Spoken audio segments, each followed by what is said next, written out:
வணக்கம். இன்றைக்கி home cook book சேனலில் நம்ம பார்க்க போகிற ரெசிபி ஒரு காரசாரமான ஜிஞ்சர் சிக்கன். வாங்க ஜிஞ்சர் சிக்கன் எப்படி செய்யலான்றதை பார்ப்போம். ஃபஸ்ட்டு இந்த கொரோனா பீரியடுன்றதுனால நம்ம ஜிஞ்சரை எந்த ஃபார்மில் வேணாலும் எடுக்கணும். நீங்கள் ஜிஞ்சரை இந்த மாதிரி சிக்கன் ஐட்டத்தில் சேர்த்து நீங்கள் செஞ்சுக்கிட்டிங்கன்னா ஜிஞ்சர் சாப்பிடாதவங்களும் ரொம்ப நல்லா விரும்பி சாப்பிடுவாங்க. ஃபஸ்ட்டு நம்ம சிக்கனை மேரினேட் பண்ணிக்கிடுவோம். நான் இன்றைக்கி 250 கிராம்ஸ் சிக்கன் எடுத்திருக்கேன். நீங்கள் போன்லெஸ்ஸும் எடுத்துக்கலாம், போன் உள்ள பீஸும் எடுத்துக்கலாம். நான் இன்றைக்கி போன் உள்ள பீஸ் தான் எடுத்திருக்கேன். இதுக்கு எந்த டைப் ஆஃப் பீஸ்னாலும் நல்லாயிருக்கும். இதுக்கு 4 டேபிள் ஸ்பூன் கர்ட் சிக்கனை நல்லா டெண்டரைஸ் பண்ணும், ரொம்ப சாஃப்டாக இருக்கும். ஸோ நல்லா 4 டேபிள் ஸ்பூன் பெரிய ஹீப் ஸ்பூன் கர்ட் போடுங்க. அப்புறம் இதுக்கு 1 tablespoon ginger garlic paste, நல்லா 5 பூண்டும் 1 அங்குல அளவுக்கு இஞ்சியை நல்லா நைஸாக அடித்து வச்சுக்கோங்க. 1 tablespoon ginger garlic paste போட்டுக்கோங்க.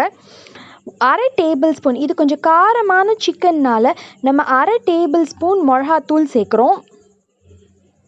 நம்ம மேரினேட்டுக்கு 1/2 டேபிள் ஸ்பூன் சேர்க்குறோம். அதுக்கப்புறம் கிரேவி பண்ணும் போது நம்ம மிச்ச மிளகா பொடியை சேர்ப்போம். 1/2 டேபிள் ஸ்பூன் பெப்பர் தூள் சேர்த்துக்கோங்க.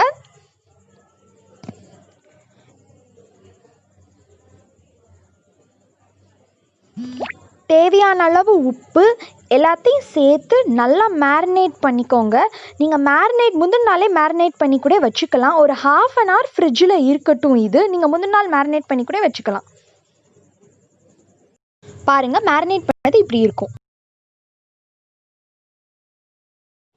ஒரு கடாயில் 2 டேபிள் ஸ்பூன் நல்லெண்ணெய் ஊற்றிக்கோங்க.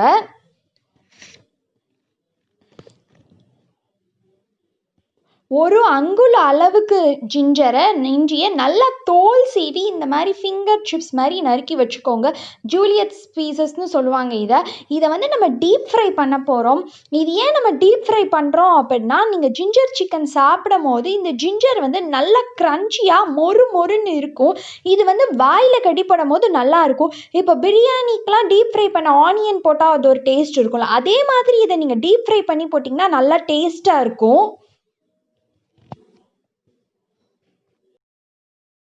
இன்னும் 1 டேபிள் ஸ்பூன் எண்ணெய் ஊற்றிக்கோங்க. நல்லா கோல்டன் ப்ரௌனாக மொறுன்னு க்ரன்ச்சியாக இருக்கணும். இது பார்த்தா தெரியாது இது ஜிஞ்சர்னு, சாப்பிட்டா தான் தெரியும். அந்த ஜிஞ்சரோட டேஸ்ட் நல்லா இறங்கும். சாப்பிட்டா தான் அவங்க சொல்லுவாங்க இது ஜிஞ்சர் அப்படின்னு. நீங்கள் நிறைய சிக்கன் எடுத்துக்கிட்டிங்க அப்படின்னா நல்லா டீப் ஃப்ரை பண்ணிடுங்க. நிறைய ஜிஞ்சர் சேர்த்து இன்னும் நல்லா டீப் ஃப்ரை பண்ணிக்கோங்க இந்த ஜிஞ்சரை. இப்போ இது கோல்டன் ப்ரௌனாக வந்ததுக்கப்புறம் இதை ஒரு பவுலில் மாற்றிக்கோங்க. ஒரு கடாயில் 1 டேபிள் ஸ்பூன் சோம்பு சேர்த்துக்கோங்க. சோம்பு நல்லா பொரிஞ்சோன்னே ஒரு கைப்பிடி அளவு கருவேப்பிலை சேர்த்துக்கோங்க. எப்போவுமே நான்வெஜ்ஜுக்கு சோம்பு கருவேப்பிலையும் தான் நம்ம தாளிக்கிறதுக்கு யூஸ் பண்ணணும். இதை நீங்கள் நல்லெண்ணெயிலே பண்ணுங்கள். ஒரு சின்ன சைஸ் பச்சை மிளகாவை நடுவில் கீறி இதில் சேர்த்துக்கோங்க. இதில் நம்ம மிளகா பொடியும் சேர்க்க போகிறதுனால பச்சை மிளகாவோட டேஸ்ட் இருக்காது. இது இஞ்சியோட காட்டம் மட்டும்தான் இந்த சிக்கனில் இருக்கும். அப்புறம்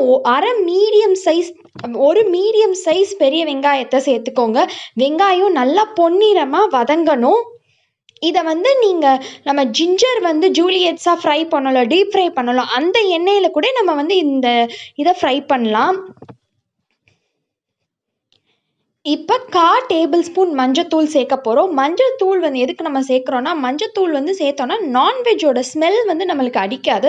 ஸோ அதனால் கழுவும் போதும் சரி, எப்போவுமே சிக்கனுக்கும் மஞ்சத்தூள் சேர்க்குறோம். இப்போ இந்த டிஷ்ஷோட மெயின் இன்க்ரீடியண்ட்டான இஞ்சி, ஒரு பெரிய சைஸ் இஞ்சியை நல்லா தோல் சீவி நல்லா நைஸாக பேஸ்ட்டாக அடித்து வச்சுக்கோங்க. இதை நம்ம 2 டேபிள் ஸ்பூன் இஞ்சி பேஸ்ட்டு நம்ம சேர்க்க போகிறோம். இந்த சிக்கன் இந்த இஞ்சி பேஸ்ட்லேயே நல்லா வேகணும். இந்த இஞ்சியோட ஜூஸ் எல்லாம் இந்த சிக்கனுக்குள்ள நல்லா சேரணும். நல்ல பெரிய ஸ்பூனா சேர்த்துக்கோங்க. இஞ்சி பேஸ்ட்டை நல்லா வதக்குங்க.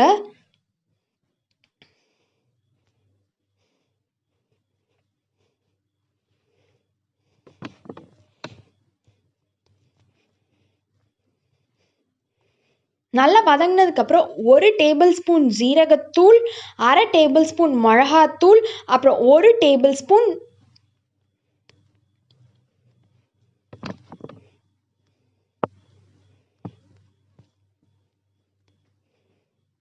1 டேபிள் ஸ்பூன் மல்லித்தூள் இதெல்லாம் சேர்த்து நல்லா வதக்குங்க.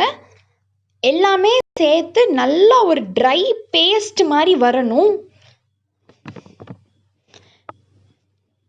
இப்போ ஒரு மீடியம் சைஸ் தக்காளியை நல்லா பொடிசாக நறுக்கி வச்சுருக்க தக்காளியை இதோட சேர்த்துக்கோங்க. நல்லா மசியணும் எல்லாம் சேர்ந்து. இப்போ நம்மளுக்கு எண்ணெய் பத்தலை, ஸோ அதனால அரை குழிக்கரண்டி நல்லெண்ணெய், அரை குழிக்கரண்டினா 4 டேபிள் ஸ்பூன் நல்லெண்ணெய் வந்து நான் சேர்த்துக்கிறேன். இது எல்லாமே எண்ணெயில தான் நல்லா நீங்கள் வதக்கணும், எல்லாம் மசிஞ்சு வரணும். பாருங்கள், சைடெல்லாம் பார்த்தீங்கன்னா நல்லா எண்ணெய் பிரிஞ்சு வந்துருச்சு. இப்படி எண்ணெய் பிரிஞ்சு வந்தால் நல்லா வெந்துருச்சுன்னு அர்த்தம். எனக்கு 3லேருந்து 4 நிமிஷம் ஆச்சு நல்லா எண்ணெய் பிரிஞ்சு வதங்கி வர்றதுக்கு.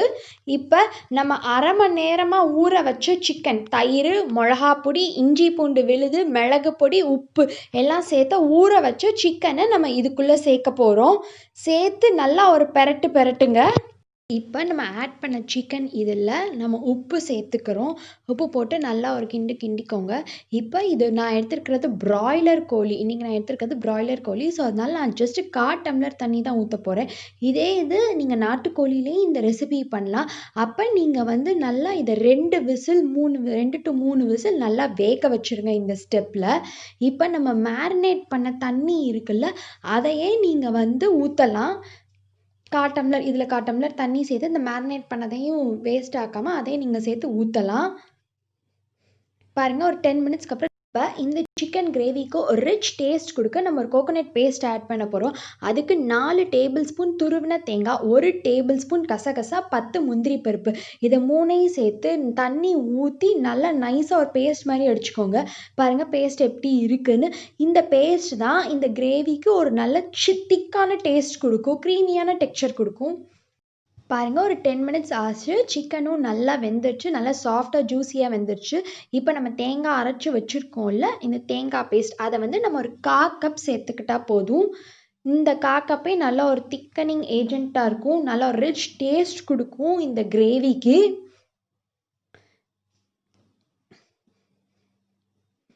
நம்ம நிறைய இஞ்சி சேர்த்துருக்கோம்ல, அந்த காட்டத்தெல்லாம் இந்த நம்ம தேங்காய் கசகசா சேர்த்ததெல்லாம் நல்லா இழுத்துரும். ஸோ வந்து ரொம்ப காட்டமாலாம் இருக்காது இது. இந்த கிரேவி வந்து சப்பாத்தி, இட்லி, தோசை, பரோட்டா, மைல்டான புலாவ், ஃப்ரைட் ரைஸ் அந்த மாதிரி ஐட்டத்துக்கு ரொம்ப டேஸ்ட்டாக சூப்பராக இருக்கும் நீங்கள் வச்சு சாப்பிட்றதுக்கு. இதை ஒரு தடவை ட்ரை பண்ணி பாருங்கள். தேங்காய் போட்டோன்னே நம்ம 1/4 டேபிள் ஸ்பூன் கரம் மசாலா பொடி இதை வந்து நம்ம சேர்க்க போகிறோம். ஏன்னா நம்ம தாளிக்கிறதுக்கு பட்டை லவங்கம் எதுவுமே நம்ம இது பண்ணல, ஜஸ்ட் நம்ம சோம்பு போட்டு தான் தாளிச்சிருக்கோம். அதனால் கரம் மசாலா பொடி சேர்த்து நல்லா ஒரு கிளறிக்கோங்க. தேங்காய் ரொம்ப போட்டு கொதிக்கக்கூடாது, ஒரு மைல்டாக கொதிச்சா போதும். உங்களுக்கு கன்சிஸ்டன்சிக்கு பொறுத்தவாறு நீங்கள் வத்த வைங்க. இது ஒரு செமி கிரேவின்றதுனால ரொம்பவே வத்த வேணாம், ரொம்ப வத்தா ட்ரை ஸ்டார்டர் மாதிரி ஆகிடும். உங்கள் கன்சிஸ்டன்சிக்கு எப்படி வேணுமோ அதுக்கு தகுந்தவாறு நீங்கள் நல்லா வத்த வச்சுக்கோங்க. அதை அடுப்பு வந்து மீடியம் டு ஹை ஃப்ளேம்லேயே இருக்கட்டும், நல்லா கொஞ்சம் ட்ரை ஆகட்டும். நம்ம தேங்காய் போட்டதெல்லாம் நல்லா வத்திருச்சு பாருங்கள். இதில் இப்போ நம்ம இந்த ஜூலியட்ஸாக நம்ம டீப் ஃப்ரை பண்ணி வச்சுருக்கோம்ல இந்த ஜிஞ்சர், அதை வந்து இதில் வந்து நல்லா சேர்த்துக்கோங்க. சேர்த்து அடுப்பு ஆஃப் பண்ணதுக்கப்புறம் சேர்த்து இதை ஜஸ்ட் ஒரு பெரட்டுனா போதும். நீங்கள் பெரட்டும் போதே இந்த ஜூலியட்ஸ்லாம் கொஞ்சம் சாஃப்ட் ஆயிரும்.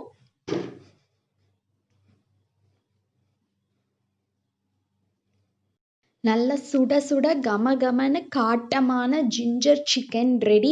பேச்சுலர்ஸ் கூட இந்த ரெசிபியை நீங்கள் ட்ரை பண்ணி பார்க்கலாம்.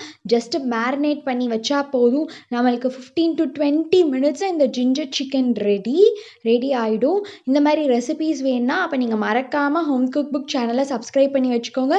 இந்த ரெசிபி செஞ்சு உங்கள் கமெண்ட் செக்ஷனில் சொல்லுங்கள்.